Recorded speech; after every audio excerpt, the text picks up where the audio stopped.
கர்த்தருக்கு ஸ்தோத்திரம். ஆண்டவராகிய இயேசு கிறிஸ்து உங்கள் ஒவ்வொருவரையும் ஆசீர்வதிப்பாராக. இந்த நாளிலும் கர்த்தர் நம்மோடு பேசுகிற வார்த்தை ஏசாயா எழுதின தீர்க்கதரிசன புத்தகம் 9வது அதிகாரம் 6ஆம் வசனம்.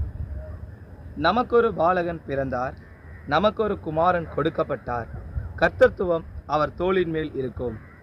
அவர் நாமம் அதிசயமானவர், ஆலோசனை கர்த்தா, வல்லமை உள்ள தேவன், நித்திய பிதா, சமாதான பிரபு எண்ணப்படும்.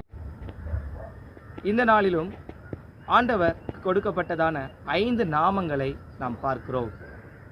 நம்முடைய தேவன் அதிசயமானவர், ஆலோசனை கர்த்தர், வல்லமை உள்ள தேவன், நித்திய பிதா, சமாதான பிரபு. இன்றைக்கு இந்த 5 நாமங்களை உடைய தெய்வம் நம்மோடு கூட இருந்து நம்மை நடத்த வல்லவராய் இருக்கிறார். தாவீது ராஜா கோலியாத்தை முறியடிக்க புறப்படும் போது 5 கற்களை எடுத்துக்கொண்டு சென்றதாக நாம் பார்க்கிறோம்.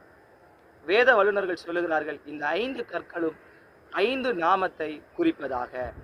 இன்றைக்கு நாமும் நம்முடைய வாழ்க்கையில இந்த 5 நாமங்களையும் பயன்படுத்தி ஜெயம் எடுப்போம்.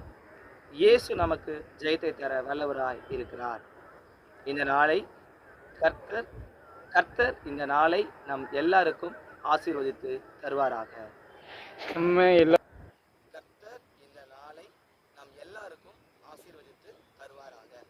அனுதினமும் ஆண்டவருடைய வார்த்தையை பெற்றுக்கொள்ள இன்ஸ்டாகிராம், ஃபேஸ்புக், யூடியூப் சேனலை ஃபாலோ அண்ட் சப்ஸ்கிரைப் பண்ணுங்கள். உங்களது ஜெப உதவிக்கு திரையில் காண்கிற தொலைபேசி எண்களை தொடர்பு கொள்ள.